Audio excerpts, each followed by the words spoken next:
It started 3 months ago. The missing and dead animals. I had proof of what was doing it. I even had the sheriff come by my house, but they think I'm crazy. Now I'm being accused. I need undisputed proof. I have tonight to get it. If I don't make it, I die. I need the truth to be out there. It exists, and there may be more. I confess, I am an introvert, which may have partly led to why I'm now suspect. For those of you that are wondering what an introvert is, I will give you the quick and easy. I usually thirst and hunger for privacy at all times. Though I can engage with people like everyone else, I just prefer not to. And I will go well out of my way to elude them if humanly possible. Even friends. Not that I have any. And family, though they aren't really that local anyways. I am inclined to be alone and among my own things and thoughts to be completely comfortable. There's a little more to it, but that's the meat of it. A little background as to my neighborhood, it's a rural cul-de-sac. It has been mostly the same people for the past few years, not exactly farmland, although many in the community have animals and pets. Or had animals and pets, I should say. Aside from the usual pleasantries, I have little interaction with my neighbors. Sure, while mowing or shoveling snow in the winter, they'll engage in me with some small talk. You know, the weather, sports, or how's everyone's lawn looking. But I keep my answers short and sweet. There are those that will eventually pick up on my vibe and they'll just end the conversation.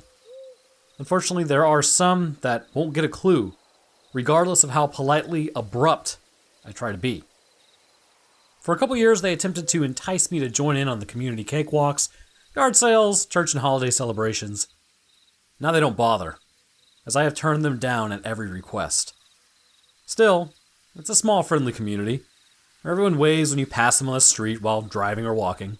So imagine the neighborhood's reaction when the animals became missing or dead. The uproar is ongoing, of course. According to the previous flyers handed out by the sheriff every few days, the count stands at 4 dogs, 6 cats, 5 goats, a dozen chickens, and an unknown number of wild birds, squirrels, raccoons, and possums. Personally, I had no vested interest in the subject as I had no animals nor pets, but it did strike my curiosity on a intellectual level. Now on to what brought me to my situation I now face and how I got caught up in this 10 days ago. I have a day job, but I really want to be a writer. Being a writer is difficult. I think the stupidest thing I've ever said is, I think I'll write a book, how hard can it be? Which is what I was working on the night in question.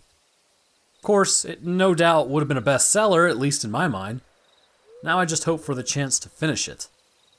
And as is my custom while writing, I take breaks every hour or so to use the bathroom, grab a quick snack, fix a drink, or step outside for a cigarette. Most times it's a combination of the two, sometimes all 4 if I'm feeling adventurous and multi-talented. This intermission would be a smoke and a drink. Stood up from my desk, stretched, and stepped over to the kitchen cabinet, pulled down a bottle of whiskey, and replenished the glass along with some Coke and ice. It required a small sip for taste. Satisfied, I placed the full tumbler on the counter.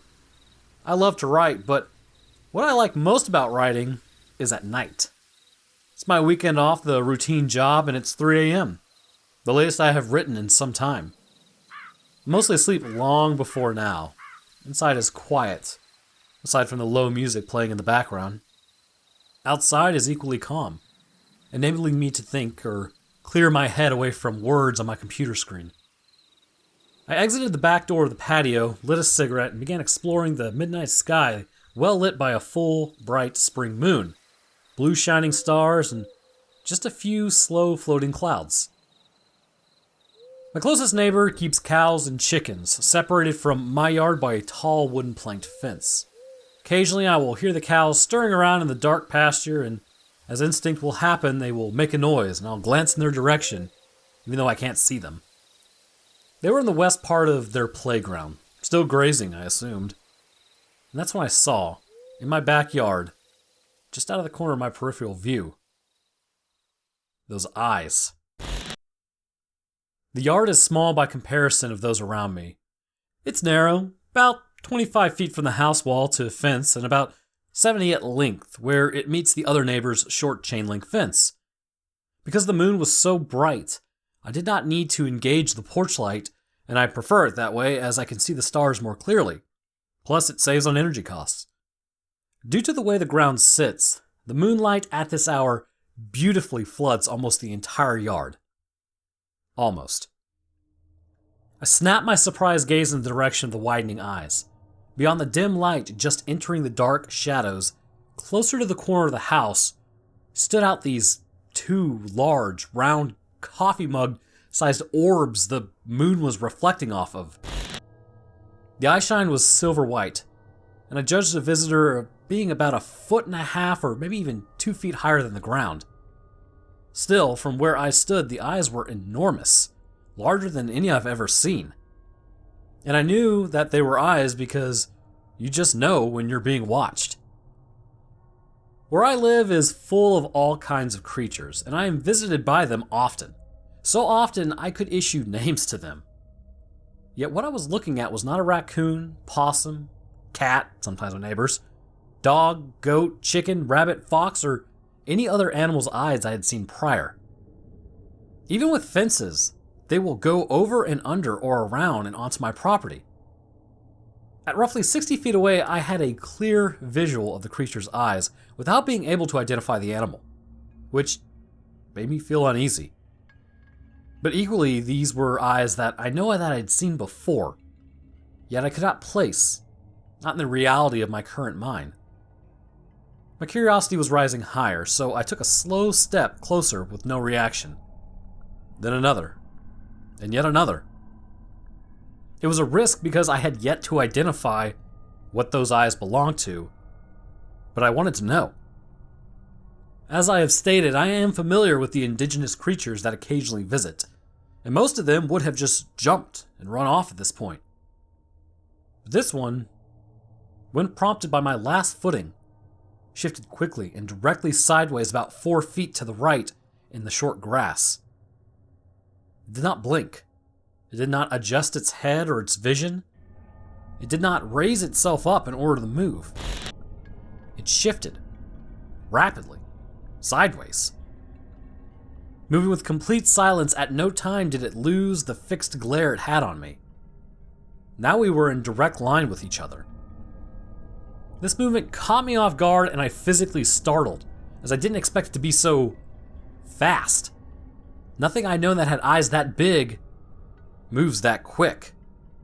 And still it remained concealed in the shadows of my home. My adrenaline began kicking in. My fight or flight response was taking over. What in the hell is that? I asked myself. Slightly turning my head, hoping the angle would provide a better picture with my strong eye without glasses, it didn't.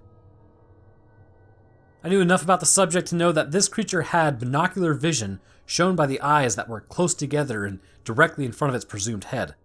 A hunter quality, not a forager. I became more uncomfortable as I felt an increased heart rate. Blood began rushing into my limbs, head, and ears as I shook at the thought that I was not just a curiosity to this creature. It, in my own backyard, was hunting me. Without taking my eyes off those eyes that were staring at me, I extinguished my cigarette and backpedaled towards the door, increasing my speed the closer I got. I considered hitting the switch for the patio light being more luminous than what the moon was providing, but it only covers the patio and wouldn't be of any use at this distance. No, I would just let it be and not stick around. That's what my instincts were telling me to do. Going inside, I locked the door with a loud and confirmed click. Double checking it was secure, pulling and turning the knob several times to satisfy my safety. I proceeded from whence I came, my desk and my writing, still shaken and forgetting all about the drink that I had left on the counter. This endeavor, of course, was fruitless as my curiosity was at peak. What was it? After about 15 minutes with no words coming, my inquiry bested me. Being a former soldier and former hunter, two things I have not done in some time, I have firearms in my home for self-protection.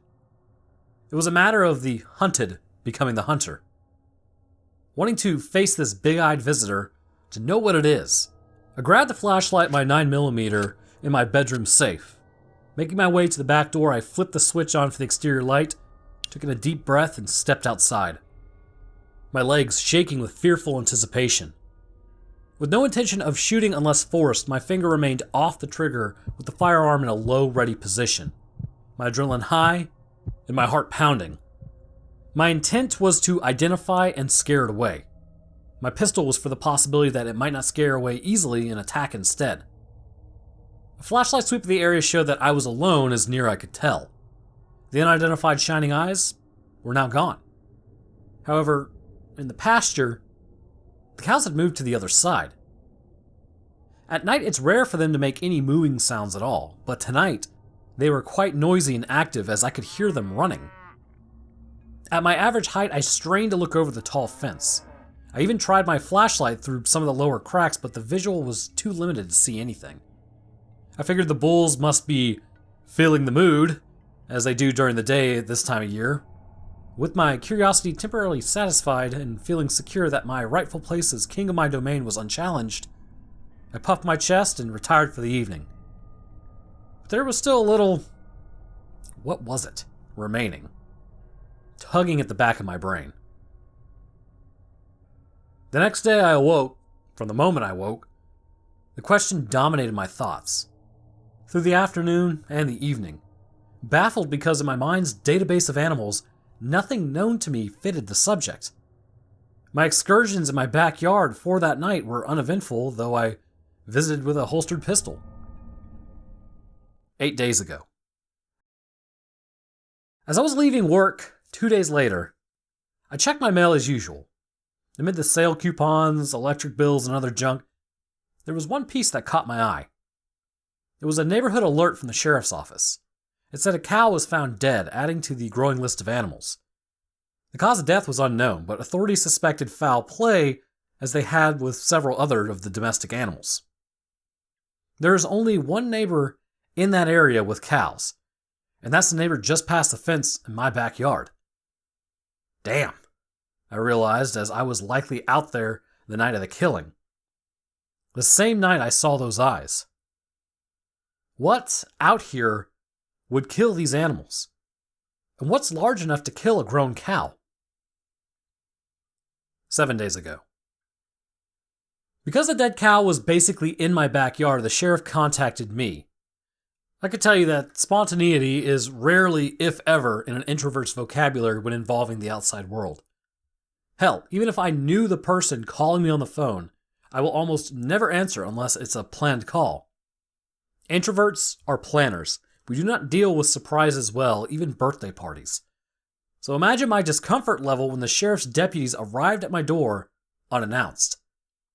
I can assure you, I was uncomfortable with them to say the least. There was no doubt in my mind that they picked up on my nervousness, compounded by my personality trait.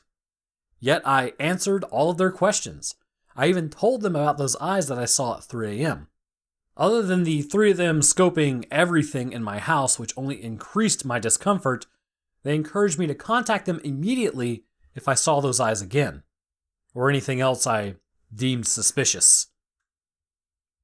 3 nights had passed since my experience.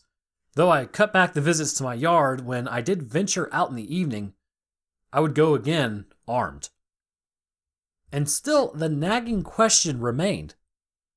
What the hell was that thing, and what were those eyes? 5 days ago.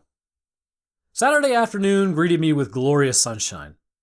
These are the days that I enjoy the most. Birds. Lots of birds. Wrens, sparrows, crows, hummingbirds, jay flock. Just everything in the yard fluttering about and singing as I tend to my raised garden where I grow my cooking herbs. I even have a pair of red-tailed hawks that live in a high nearby tree, usually flying overhead, hunting for morsels to feed their chicks.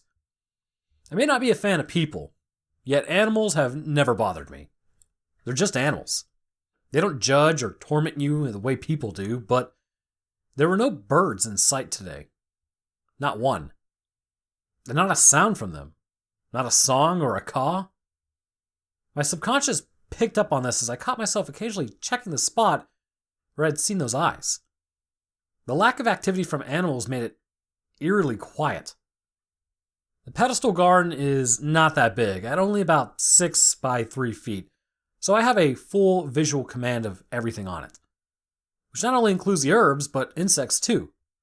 There are quite a variety of flyers and crawlers. A spider stalked a fly on a wooden rim. As the spider edged closer and closer to its prey with short bursts forward, the fly would take to the air only to land slightly further away, prompting the spider to try again. It was like a game they were playing, which I found entertaining. I am fascinated by insects. I have been for as long as I can really remember. Last year I recall catching a jade-color praying mantis. Because one, I didn't know that we had introduced them in the States in the past 20 years, and two, they're really interesting to study. Like, did you know that of all the insects in the world, it is only the mantis that can turn its head? Some even say the mantis are kept as pets and can recognize people. I kept and studied the beast for 2 days before returning it back to the yard.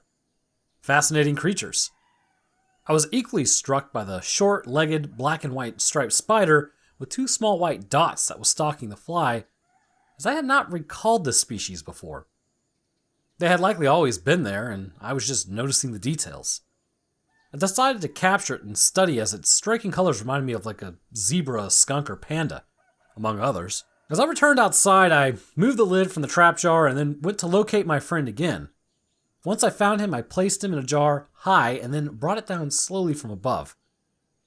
I was leaning and within catching distance when unexpectedly the spider zipped nearly 2 full inches to the right to avoid the oncoming glass. I stood straight up in an instant shock, dropping the jar onto the green grass, realizing the movement was exactly what I had seen that night in this very yard. I know most spiders have very weak eyesight. In fact, most are nearly blind. But this one saw me and observed the jar, which equally disturbed me. I leaned again for a closer look and observed multiple eyes, as with most spiders.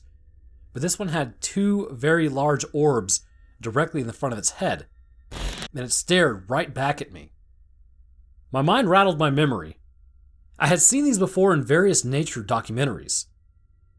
The eyes and the movement hit me like a brick. If you were to magnify this creature by about 1,000,000 times, these would have been the eyes and the movements I witnessed several nights ago, in the shadows of my house. No way. That can't be possible, I said out loud. I ignored my garden and then ran to my laptop. Phidippus audax, I read, commonly referred to as the daring or bold jumping spider. Black and white with white dots and green metallic colored fangs. Thrives in North America. Venomous but not harmful to humans because of its size. And as with most jumping spiders, vision is excellent. It's considered intelligent as spiders go, prefers flat surfaces for ease of hunting. Though it uses webbing as a safety line while jumping, it does not use webbing on its prey. An average size for mature males is 8 millimeters. Motion is in quick linear movements as opposed to other spider species whose movement is more fluid. Can jump up to 50 times its body length. It must be crazy, I thought. There is no way that is what I saw that night. But with the information I had, it's the only thing that reaches the criteria other than size. The more I enlarged the picture on the screen of my laptop, the more concerned I became with those eyes. Black as obsidian, cold, still and barren, without feeling, as dark and empty as death itself. The enlarged picture was frightening. I watched a few more videos of these hunters. They will sit in one spot for a long time to determine if their object of desire is a threat or food, before they eventually strike with amazing speed. Is that what it was doing the night I saw it? Sizing me up? Studying me? And if it could have easily been on top of me in the blink of an eye? If that's what it was, but how? How did it get so big? And even if I was right, who would believe a story about a giant jumping spider killing animals in the neighborhood? No, I said to myself. Your active imagination is really stretching here and on overtime. Bring it back to reality, dude. Go get a girlfriend instead. Yes, introverts talk to themselves. But what if, I thought, What if it was? You've always wanted to put a camera back there to capture pictures of animals, so why not now? I suggested to myself. That evening, I drove to a local sporting goods store and purchased 2 trail cams. These were used in forests and other locations. They activate on movements to capture still photographs of animals or whatever else might be of interest.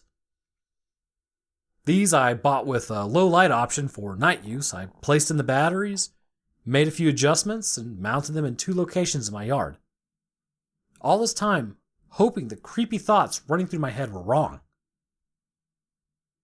Each morning, I would load whatever images that were on it onto my laptop. I photographed a rabbit coming from the opposite yard. Realizing it couldn't go this way, as it turned, it went back. Then a mole as it dug up 2 holes in the lawn. I had forgotten all about questioning my sanity until the 3rd morning. There was the same rabbit entering and leaving. I chuckled, wondering if it does this every night as I flipped to the next picture. Then I choke-swallowed my hot coffee hard, forcing it down my throat to keep me from spitting all over my laptop as I coughed. It took a whole 10 minutes for me to accept what I was seeing. 10 minutes to get my eyes and brain to sync together to make a reality of it, which wasn't working. 10 minutes to deal with the dread of fear as I filtered through 4 pictures over and over of a horrific-sized arachnid.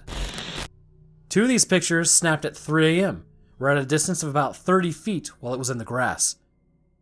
One with the eye shine, but greenish because of the nighttime setting of the camera, sent a chill up my spine. The other 2 were on my patio. I was astonished. I couldn't believe it, but there it was. I felt I was in the middle of a nightmare or 50s B-movie. It must have stepped out of range as I couldn't determine which way it had crawled. Maybe to my roof, or maybe to the cow pasture for more beef. After measuring the patio furnishings, I estimated the creature was easily 2.5 feet across or more and roughly 4 feet long, the size of a large Rottweiler. Each of the 8 legs were as big around as my arm. By my calculations, its curved dagger-like fangs were 5 inches long or more. If it were to jump on a human and deeply sink those fangs into flesh and release the venom, it would be all over in mere seconds. As impossible as it seemed, I couldn't deny what I was looking at. And it was real. I was scared. I needed to tell somebody. Loading up the photos onto a thumb drive, I took them to the local sheriff. After an entire day of repeating my story over and over to the deputies and detectives, they took me into the prosecutor's office. There, they accused me of photoshopping the images. They threatened me with arrest if I continued to interfere with the police investigation. To them, I was a crackpot.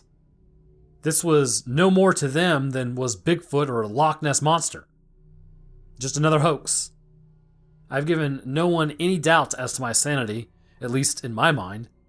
It seems once you're labeled as quiet, and being one of those that keeps to themselves, you will be nothing more than an oddball, which I have heard my whole life. That's why my neighbors told the other deputies canvassing the neighborhood as to my past behavior with them the morning that I was questioned. They escorted me home, where they presented me with a warrant and promptly confiscated my trail cams, my laptop, and my firearms under the guise of being a person of interest. They instructed me not to leave. They were going to take my phone, but due to the circumstances, they couldn't justify that, as it's my only means of communication, and I wasn't under arrest. Yet. I dreaded the thought of being in my own home with this fear looming over me, knowing this animal may be just outside my door waiting with its creepy 8 legs and eyes. The thought of it jumping on me was frightening. That wasn't the first time I regretted being an introvert, but it was the strongest. Yet, even if I wasn't, who could I call, and what would I tell them? I'm being hunted by a man-sized spider. Who would believe me? No one. 3 days ago. 2 days later, they returned to my house.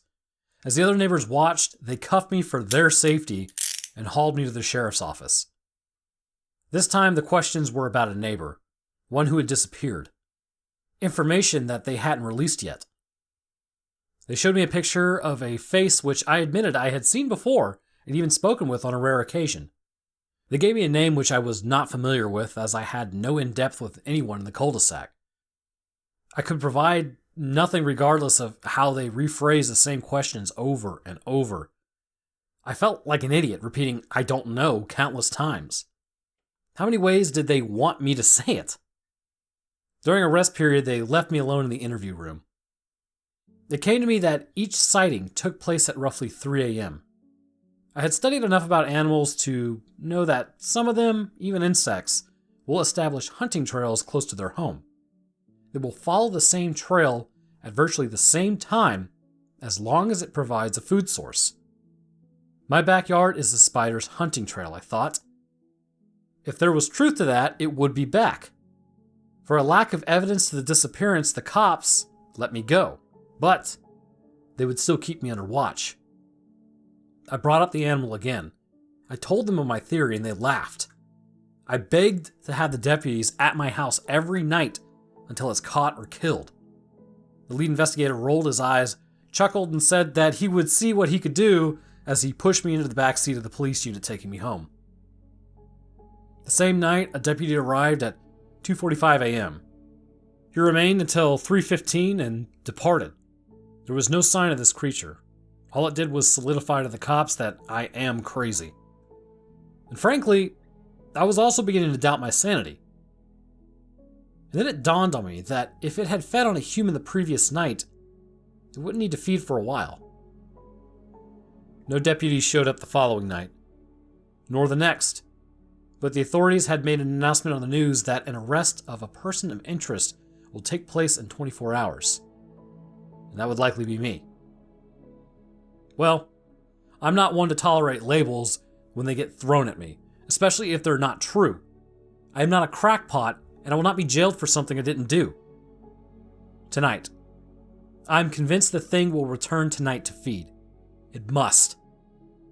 So for anyone to believe me, to believe the animals in the neighborhood are being killed and the missing person is because of a gigantic arachnid, I'm going to capture it. I have to set snares that are secured to the house and fence. For this to be even remotely successful, I need bait. Bait to entice it so it doesn't crawl or jump over the cattle fence. Bait to make sure that it stays in my yard and traverses long enough for the snares to trap it. That bait is me. Since they confiscated my firearms, all I have is a flashlight and a knife. I'm seated on my back patio as I write this on my phone. It's 2:45 a.m. and it's deathly quiet. It's coming. I know it's coming. I'm terrified beyond belief. The fear of facing down a gigantic killing arachnid is enough alone to kill me. I'm sweating as my heart beats out of my chest. I have the back door open if the snares fail and I need to dive inside, but with the speed of a jump, I highly doubt the knife or escape will work at all. The next few minutes will decide my fate. I will update this if I live long enough. But for now, the only thing I can do is wait. Wait for those eyes.